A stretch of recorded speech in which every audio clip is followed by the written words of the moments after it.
I'm gonna give y'all some quick darts. I'm finishing up watching Badlands season 2 on Netflix, right?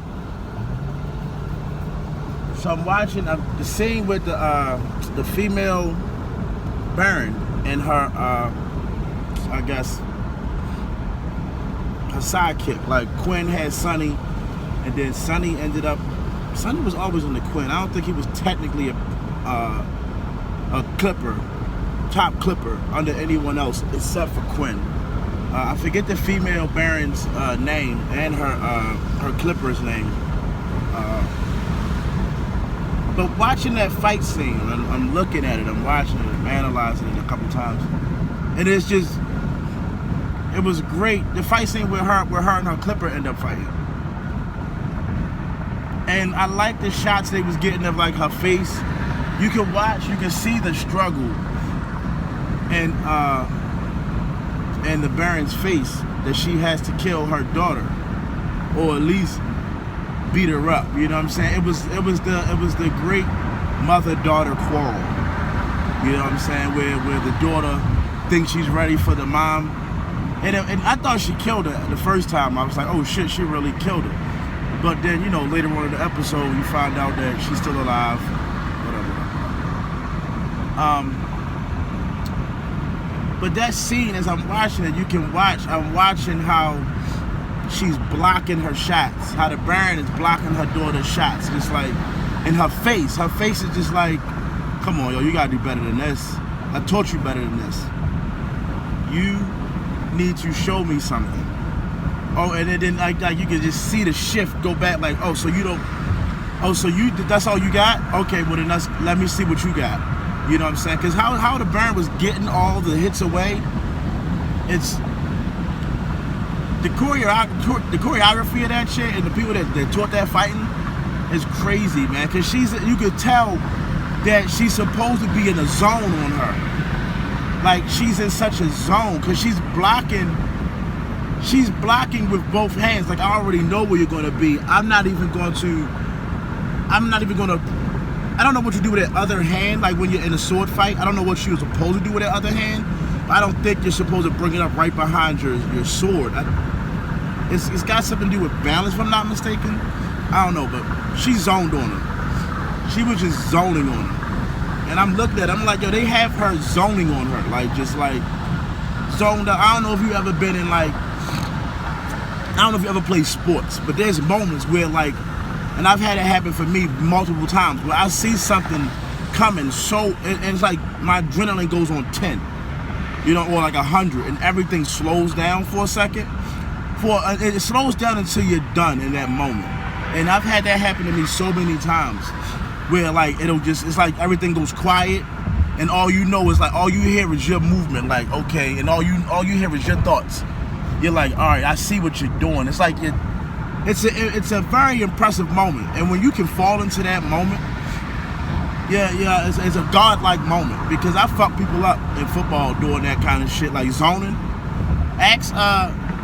But I had probably one of the biggest hits my JV year football at Glen Burnie High School. Probably one of the biggest hits of the career of ever. That shit was crazy. I clotheslined the kid, flipped him and spun him. So like that's when I was in one of my zone moments. Like I zoned in. I knew exactly what was going on. I knew the play. I knew all it. Then it happened another time in football where I knocked this nigga on his ass, and how I got him was only a zone move. I zoned. Like I two-stepped him and then stepped into him and hit him with the shoulder. I hit him dead center with my shoulder. As a football offensive lineman, you should never be able to let someone do that. You should never be able to let someone do that. They should never get to your chest. So I zoned on him. Granted, it's mediocre versus mediocre, but it's still a zone move. And I'm pretty sure NFL players have that zone move. Like Ray Lewis, I'm pretty sure Ray Lewis's zone move was the most recent one would be, who'd he catch in the backfield? Was it LaDainian? Was it LaDainian Thomas? The one he had against LaDainian Tomlinson, I think? I forget which one he had. It's one of the later ones. when he shot the gap. It was against the Chargers. Was it against the Chargers? I feel like it was against the Chargers. But when he shot the gap, it caught you in the backfield for like the last play of the game or some shit like that. So those be like zone plays where like it's like Ultra Instinct for a second. You know what I'm saying? If you watch Dragon Ball Z, it's like Ultra Instinct. You know what I'm saying? And that's exactly what it is. It's just like, yo, I know this is coming. I know how to dodge this. I know how I'm gonna dodge this. I know where I'm going. Da, da, da. It's a beautiful thing. So in watching that fight and watching them go back and forth, you can see the Clipper, the young Clipper, who's killed a lot of people, trained and is very, very good. Like, that's why she was the Baron's, #1 Clipper, because she was a beast. But she wasn't ready for the Baron yet. And then that whole concept brings me into, was it 48 Laws of Power, I think it was, I was reading? Or something to the effect of never test your master unless you're fully ready. Like with, the Star Wars book, Bane and his sidekick, I forget her name, but Bane, his sidekick wasn't ready for him. She knew she wasn't, but then she had something in her works. She had some sneaky shit in her works that how the book read, I forget what it's the Rule of Two, the Bane book Rule of Two, or that little series of books.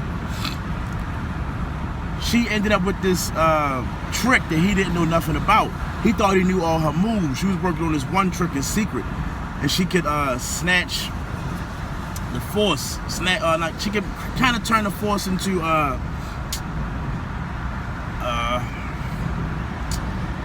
I'm trying to think of how I could explain it. It was almost like if you play Splatoon and how Splatoon shoots all the gook around, it's like she could make the gook just come from anywhere. So it's almost like Thing or something like that. I don't forget exactly how to explain it, but if it touches you, it takes that part of you or something like that. And that's how she ended up. They say she defeated him because he has a technique where he can jump through bodies like Captain Ginyu from Dragon Ball Z. Like he can jump through bodies, and her spirit was strong enough because right before she killed him in that form, and his body in that form, he tried to take over her body. So, but you have to be strong. You have to be weak enough for him to take over, and she wasn't. From what I read on like Reddit and stuff like that, she took over. That last little twinge was just her getting rid of him or something like that.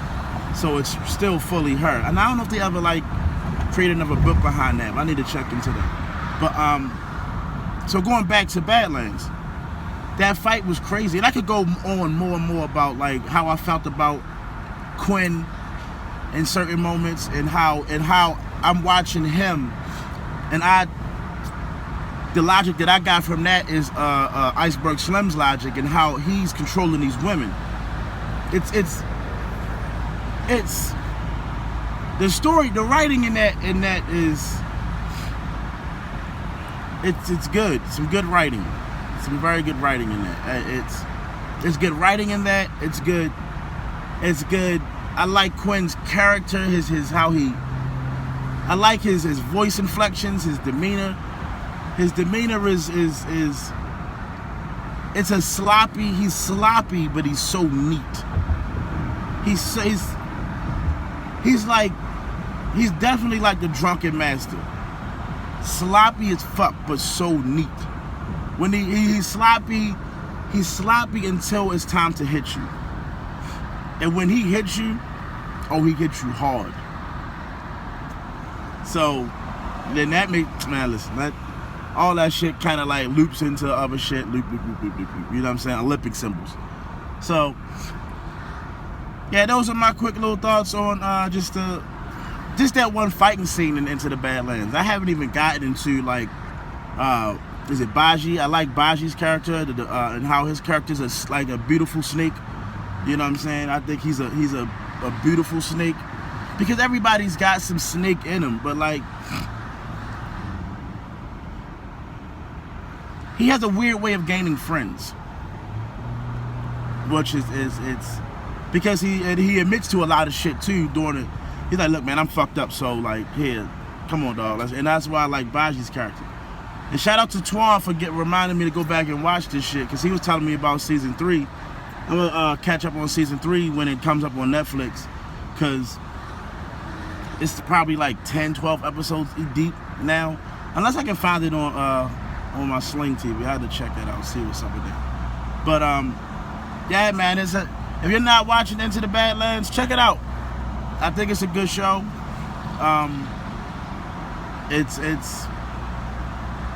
Yeah. Have a good day, man. Westside loves you. Peace and blessings.